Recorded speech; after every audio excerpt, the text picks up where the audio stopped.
My girlfriend laughed and pushed the Christmas tickets back at me. Change them. I'm going with friends, not you. I didn't react. All right. I updated the booking quietly, slipped the new boarding passes into her purse. When she finally noticed the passenger name. I'm 33, been with my girlfriend for about 3 years. We met at a friend's wedding, hit it off immediately, moved in together after about a year. She works in fashion retail management. I'm in data analysis for a logistics company. We'd always talked about traveling together, but work schedules and money made it difficult. This Christmas was supposed to be different. Back in September, I found a great deal on flights and a resort package for the week between Christmas and New Year's. 5 nights at an all-inclusive beach resort, round-trip flights, the works. It wasn't cheap, cost me about $4,000 total, but I'd been saving up. I surprised her with the tickets on her birthday in October. She seemed excited at first. Oh my God, this is amazing. I've always wanted to go somewhere warm for Christmas. I know, I remember you mentioning it. This must have cost a fortune. Don't worry about it. I've been saving. You deserve it. She hugged me, posted about it on social media, showed all her friends. Everything seemed perfect. Then, about 2 weeks ago, things started changing. She became distant, spent more time on her phone, went out with her friends more often. When I'd ask about the trip, she'd give short answers. Yeah, it'll be fun, or I need to figure out what to pack. Last Wednesday, she came home from work around 7. I was making dinner, had the tickets on the counter because I'd been looking at the itinerary. She glanced at them, then at me. We need to talk about the trip. Okay. What's up? My friends are planning a group thing for Christmas. They're all going to this ski resort, and they really want me to come. But we already have this planned. I bought the tickets months ago. I know, but this is like a once-a-year thing with my girls. They've been planning it. For how long? A few weeks. So they started planning after we already had our trip booked? Yeah, but they didn't know about ours. Because you didn't tell them? She got defensive. I don't have to run every decision by my friends. I'm not saying you do, but we've had this trip planned for months. I spent a lot of money on it. I know, and I appreciate that. But can't we just reschedule? The flights aren't refundable. The resort has a cancellation fee. We'd lose most of the money. So you're saying I can't go with my friends because of money? I'm saying we already have plans. Plans I paid for. Plans we've been talking about for months. She picked up the tickets, looked at them, then laughed. Actually laughed. You know what? Fine. Change them. I'm going with friends, not you.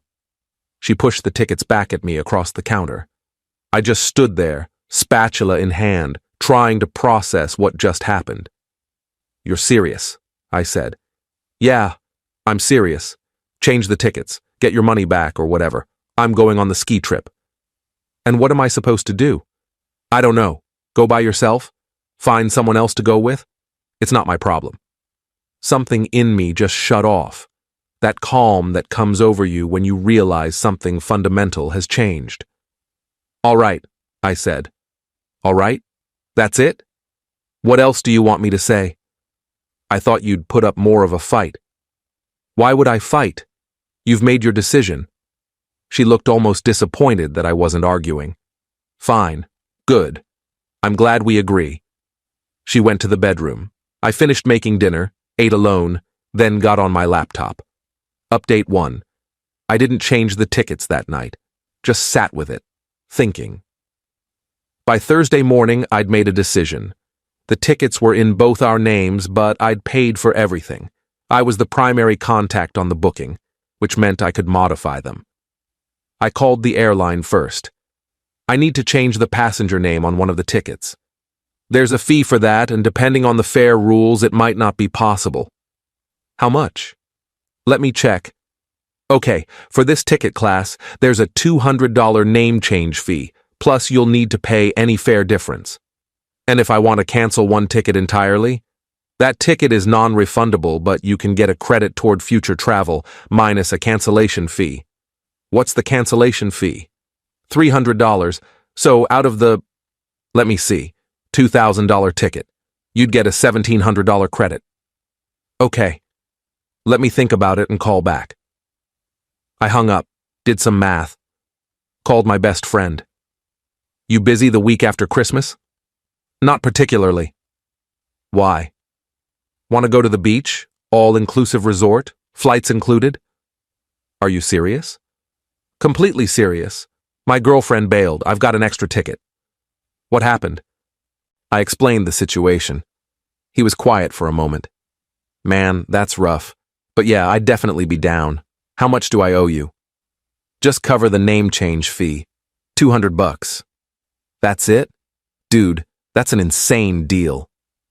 Yeah, well, no point in both tickets going to waste. When do you need to know by? Soon, like today or tomorrow. I'm in, let's do it. Cool. I'll handle the change and send you the details. I called the airline back, changed the passenger name from my girlfriend to my friend, paid the fee, got the new confirmation email. Then I did something petty. I printed out both boarding passes, mine and my friend's, and slipped them into my girlfriend's purse that night when she was in the shower. Put them in the inside pocket where she keeps her own travel documents. Update 2. The next few days were tense. She was busy planning her ski trip, texting her friends constantly, looking at rental properties and lift ticket prices. I didn't mention the flights, didn't tell her I'd changed them, just went about my normal routine. Friday night, she asked, "Did you get a refund on those tickets?" I handled it. "How much did you lose?" "Some. It's fine. I'm sorry about that, but you understand, right? My friends really wanted me there." "I understand. You're being really chill about this. What's the point of being upset? It is what it is." She seemed satisfied with that answer, went back to her phone. Saturday, her friends came over to finalize their ski trip plans. They were all in the living room, drinking wine, laughing loudly. I stayed in the bedroom, working on my laptop. Around 9, she came in. "You okay?" "Yeah, fine. You've been in here all evening. You have your friends over. Didn't want to intrude." "You're not intruding. It's your apartment too." "I know. I'm just giving you space to plan your trip." "Our trip. You should come to the ski resort with us." "I wasn't invited." "I'm inviting you now." "Thanks, but I'm good. You have fun with your friends." "Are you sure? It would be more fun if you were there." "I'm sure." She shrugged. "Okay, your loss." She left. I heard her tell her friends, "He doesn't want to come. Says we should have our girl time." They all laughed. One of them said something I couldn't quite hear, but it got more laughs. Sunday morning, I woke up to her going through her purse. She was looking for something, pulling things out, checking pockets. "What are you looking for?" I asked. "My ID. I need to make a copy of it for the ski rental place." She pulled out the boarding passes I'd planted, stared at them for a second. "What are these?" "What are what?" "These plane tickets. They're for our resort trip." "Yeah." She looked closer. "This one has your name, but this one says—" She trailed off, reading the name of my friend. The room got very quiet. "Why is his name on this ticket?" she asked slowly. "Because he's going with me." "What?" "You said to change the tickets. So I did. Changed your ticket to his name. We're going to the resort." Her face went through several emotions. Confusion, disbelief, anger. "You're taking him on our trip?" "It's not our trip anymore. You made that clear. You chose the ski resort with your friends. I meant for you to cancel the whole thing. You said to change the tickets. I changed them. To cancel them, not to take someone else. You specifically said change them. That's what I did. You know what I meant, do I? Because you were pretty clear that you weren't going and it wasn't your problem what I did." She stood up, holding the boarding passes. "This is insane. You can't just take your friend on a romantic trip we planned together." "It's not romantic. It's just a vacation. You didn't want to go, he did. Problem solved." "That's not, you can't just, this is so messed up." is it? You literally told me to change the tickets and that what I did with them wasn't your problem. I didn't think you'd actually take someone else. What did you think I'd do? Go alone? Waste $4,000? I don't know, but not this. Why do you care? You're going on your ski trip. I'm going on this trip. Everyone gets a vacation. She was furious now. Cancel it. Cancel his ticket. We'll go together. No. What? No. You made your choice. You picked your friends over plans we made months ago, over money I spent. Now I'm picking my friend over you. You're being spiteful. I'm being practical. The tickets are non-refundable. Someone should use them. But not him. Anyone but him. Why? What difference does it make? Because he's your best friend. Because it's weird. Because this was supposed to be our trip. It was supposed to be. But you changed that. So I adapted. Update 3. She didn't talk to me for the rest of Sunday, stayed in the bedroom, came out only to use the bathroom or get food. Her friends kept texting her, probably asking what was wrong. Monday morning, I got up for work like normal. She was already awake, sitting at the kitchen table. We need to talk, she said. Okay. I thought about it all night. I think you're doing this to punish me. I'm not punishing you. I'm going on a vacation I paid for. With my replacement. He's not your replacement. He's my friend who happens to be available. Did you even try to get a refund? I looked into it. Would have lost most of the money. This way, at least someone gets to enjoy it. So you'd rather take him than try to work this out with me? There's nothing to work out. You're going on your ski trip. I'm going on this trip. You wanted separate vacations. That's what we're doing. That's not what I wanted. Then what did you want? Because from where I'm standing, you wanted to bail on our plans, go with your friends, and have me just... What? Sit at home alone over Christmas? She didn't answer. That's what I thought. I didn't think about it like that. That's the problem. You didn't think about it at all. You just assumed I'd be fine with whatever you decided. I'm sorry, okay? I messed up. I should have talked to you more about it. But we can still fix this. How? Come on the ski trip with me. Bring your friend. We can all go together. I'm not invited to your friend group vacation. You made that clear. I'm inviting you now. After you already made other plans. After you already told your friends I'm not coming.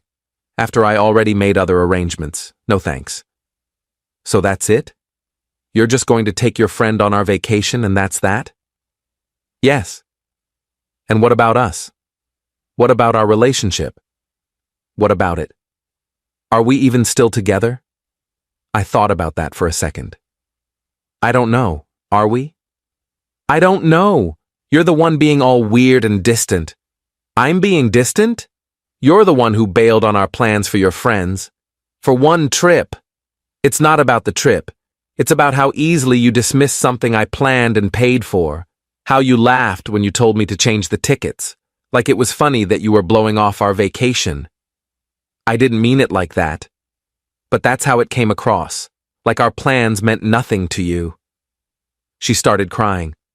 I'm sorry. I really am. I was being selfish. I just got caught up in the excitement of the friend trip and didn't think about how it would affect you. I appreciate the apology, but it doesn't change anything. Why not? Because I've already made plans. Because your actions showed me something about how you prioritize things. Because I'm tired of being an afterthought. You're not an afterthought. Then prove it. But not now. Not when you've realized I'm actually going through with the trip. Prove it through your actions over time. Update 4. The week leading up to Christmas was awkward. We were living in the same apartment but barely speaking. She'd apologized multiple times, tried to convince me to cancel the trip with my friend, even offered to skip her ski trip. But I didn't change my plans. Her friends were apparently furious with me. One of them texted me directly, "You're being a huge jerk to her. She made a mistake and she's apologizing.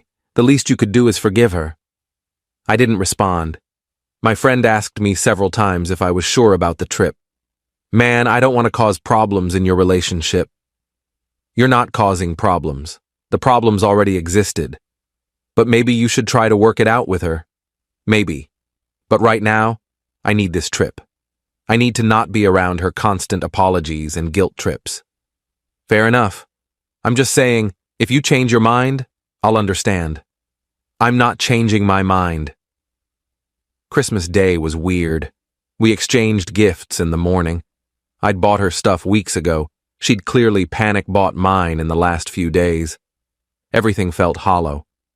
That afternoon, she left for her ski trip, hugged me before she left, said she'd miss me, asked one more time if I'd reconsider. Have fun with your friends, I said. I'll try, but it won't be the same without you. You'll survive. She left. I spent Christmas evening packing for my trip, confirming details with my friend. We left the next morning. The whole flight, I felt this strange mix of relief and guilt. Relief to be away from the tension. Guilt that I was maybe being too harsh. My friend must have sensed it. You doing okay? Yeah, just processing. You want to talk about it? Not really. I just want to enjoy the vacation. Fair enough, but if you do want to talk, I'm here. Thanks. The resort was amazing, exactly as advertised. Beautiful beach, great food, comfortable room. My friend and I fell into an easy rhythm. Beach in the morning, lunch, activities in the afternoon, dinner and drinks in the evening. I tried not to check my phone too much, but I did see some texts from my girlfriend. Pictures of the ski slopes, messages saying she wished I was there, a few more apologies. I responded briefly. Looks fun? Hope you're having a good time. Day 3 of the trip, she video called me. I almost didn't answer, but I did. Hey, she said. She was in what looked like a cabin living room, her friends in the background. Hey, how's the resort? It's great. Beautiful here. I'm glad. You deserve a nice vacation. Thanks. I just wanted to say again that I'm really sorry about everything. I've been thinking about it a lot, and I realize I was completely wrong. Okay? Is your friend there? He's at the bar getting drinks. Cool. Look, when we get back, can we really talk? Like, sit down and figure out where we're at? Sure. I miss you. I miss you too. Do you? You seem so detached. I'm just trying to enjoy my vacation. Right. Okay. I'll let you go. Have fun. You too. She hung up. I sat there on the balcony, looking at the ocean, feeling absolutely nothing. Final update. We both got back on the same day, New Year's Eve. She got home a few hours before me. When I walked in, she was sitting on the couch, looking nervous. Hey, she said. Hey, how was the flight? Fine. Yours? Good. We need to talk. I know. We sat down. She had clearly prepared what she was going to say. I've been doing a lot of thinking. About us, about what happened, about what I want. And I realize I took you for granted. I got so caught up in what my friends were doing that I forgot about what we had planned together. That was wrong, and I'm sorry. I appreciate that. But I also think you were really hurtful, taking your friend on our trip, not trying to work things out, being so cold to me. You're right. I was cold. I was hurt and I shut down. So where does that leave us? I don't know. I need you to understand something.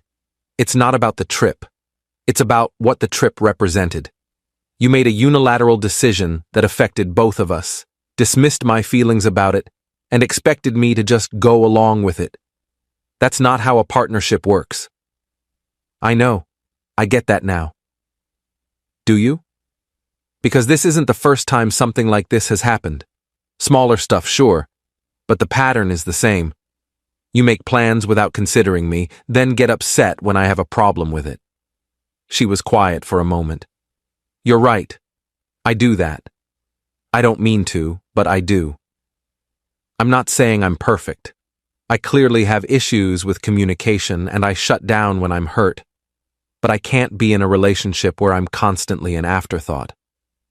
You're not an afterthought. You're the most important person in my life. Then act like it. Not just with words, with actions. I will, I promise. We'll see. Does that mean you're willing to try? to work on this? I'm willing to see if we can, but I'm not making any promises. Trust takes time to rebuild. I understand. We spent New Year's Eve together, quiet and uncertain. Didn't go out, didn't do anything special. Just existed in the same space, trying to figure out if we still fit together. It's been 2 months since then. We're still together, still trying. She's been making more of an effort to include me in decisions, to consider my feelings. I'm trying to be less closed off, to communicate better. Is it perfect? No. Do I fully trust her yet? No, but we're working on it. My friend asked me last week if I regretted taking him on the trip instead of trying to work things out with her beforehand. No, I said. I needed that space. I needed to do something for myself, to not just accept being treated like an afterthought. Do you think you'll stay together? I don't know, maybe. We'll see. That's honest, at least. It's all I've got right now. I'm 33, in a relationship that's in flux, still processing everything that happened. I learned that sometimes you have to do something for yourself, even if it seems petty or spiteful. I learned that standing up for yourself doesn't make you the bad guy. And I learned that love isn't enough if it's not backed up by respect and consideration. Whether we make it or not, I don't regret going on that trip. I don't regret standing my ground. And I don't regret showing her that actions have consequences. Maybe that makes me petty. Maybe that makes me unforgiving. But it also makes me someone who knows their worth and won't settle for being an afterthought. And honestly, that's worth more than any vacation.